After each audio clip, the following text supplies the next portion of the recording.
നമസ്കാരം. റാഫ്റ്റോ ക്രിക്കറ്റിലേക്ക് ഏവർക്കും സ്വാഗതം. സിഡ്നിയിലും നമുക്ക് തുടക്കം പാളിയിരിക്കുകയാണ്.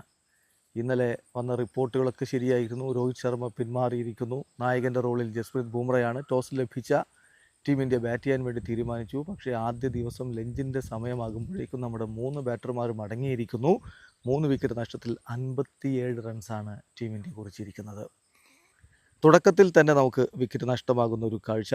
രാഹുൽ 4 റൺസുമായിട്ട് മടങ്ങിപ്പോകുമ്പോൾ ഇന്ത്യയുടെ സ്കോർ കാർഡിലുണ്ടായിരുന്നത് 11 റൺസാണ്. പിന്നാലെ യശസ്വി ജയ്സ്വാളും ഗില്ലും ചേർന്നുള്ള കൂട്ടുകെട്ട് മുന്നോട്ട് പോകവേ യശസ്വി ജയ്സ്വാൾ മടങ്ങുന്നു. 10 റൺസാണ് അദ്ദേഹത്തിൻ്റെ സംഭാവന. ഇന്ത്യയുടെ സ്കോർ കാർഡിൽ അപ്പോൾ 17 റൺസ്. ഗില്ലിനോടൊപ്പം കിങ് കോഹ്ലി എത്തി.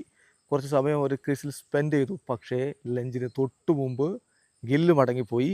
അദ്ദേഹം 20 റൺസാണ് അടിച്ചത്. 12 റൺസുമായിട്ട് കിങ് കോഹ്ലി ക്രീസിലുണ്ട്. നിലവിൽ നോക്കുക, ഓസ്ട്രേലിയക്ക് വേണ്ടി സ്റ്റാർക്കും ബോളണ്ടും നഥാൻ ലിയോണും ഓരോ വിക്കറ്റുകൾ വീഴ്ത്തിയിട്ടുണ്ട്. ഇന്ത്യ 57-3 എന്നുള്ള അവസ്ഥയിലാണ്. ഇനി ഉത്തരവാദിത്വം ഏറ്റെടുത്ത് കിങ് കോഹ്ലി തൻ്റെ മികച്ച പ്രകടനം പുറത്തെടുത്തേ പറ്റൂ. അല്ലാത്ത പക്ഷം മെൽബൺ ആവർത്തിക്കാനുള്ള എല്ലാ സാധ്യതയുമുണ്ട്. ഇനി വരാനുള്ളവർ എന്തായാലും ഋഷഭ് പന്ത്, രവീന്ദ്ര ജഡേജ, നിതീഷ് കുമാർ റെഡ്ഡി, വാഷിംഗ്ടൺ സുന്ദർ. നമ്മുടെ ബാറ്റിംഗ് നിരക്ക് ഡെപ്ത് ഉണ്ട്. ആ ഡെപ്ത് ഒരിക്കൽ കൂടി കളിയിലേക്ക് കൊണ്ടുവരണം. കിങ് കോഹ്ലി തന്നെയാണ് ഇനി നമ്മുടെ മുന്നിലുള്ള ഏറ്റവും വലിയ പ്രതീക്ഷ.